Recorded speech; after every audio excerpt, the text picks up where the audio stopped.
Hey guys, there's a couple things that I want to kind of go over before you start today's and e-learning and all that good stuff. First, e-learning next week is going to look the same way.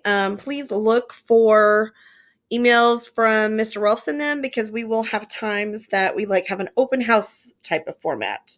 Um, that our computers are going to be open, the Google Meet will be open so that you guys can ask questions about what's going on, but it will be in the morning, I think like 9 to 11. But be looking for that information in an email and listening to the other teachers telling you when that is.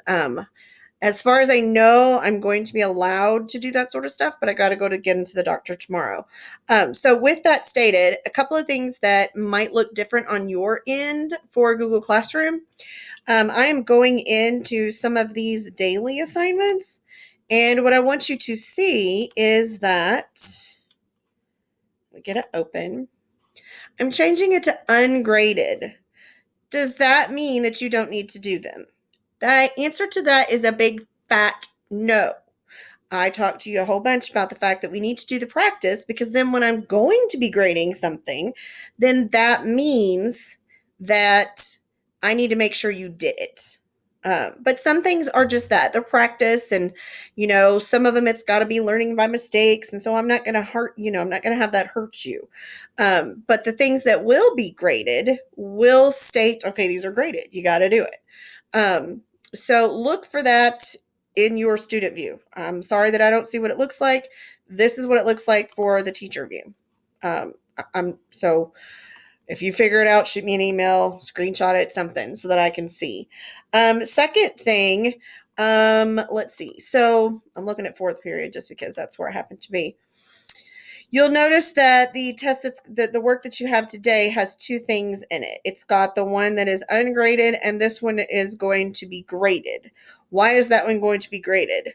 Because I need to make sure that you've done it. That's what it boils down to. That is a participation grade. How will I know if your answers are correct? If your answers are correct, then you've watched the entire video. If your answers are not correct, then you didn't watch the video, because the video gives you all the answers. The video takes 19 minutes. The students in the classroom are sitting there for an hour and a half. So there's no reason you can't do 20 minutes.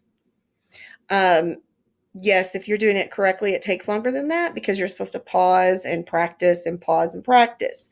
So just make sure that you understand that math class is supposed to take an hour and a half. That's what it takes at school. That's what it should take at home. My students at school, same thing. If you get done early, great, fabulous. You have lots of things that you can do in the finished activities. But that is what you're supposed to be doing. That's the goal. There is not much I can do except trust that you guys are trying to do the learning things. But when it comes around in turns and you finished a test and you didn't pass, then I'm going to be able to go back and look and see, well, they didn't completely finish the practice worksheets. You don't go and do really well in basketball or soccer or art or voice or anything that you're into unless you've done the work to get really good. So I will be seeing you virtually, and keep up the good work.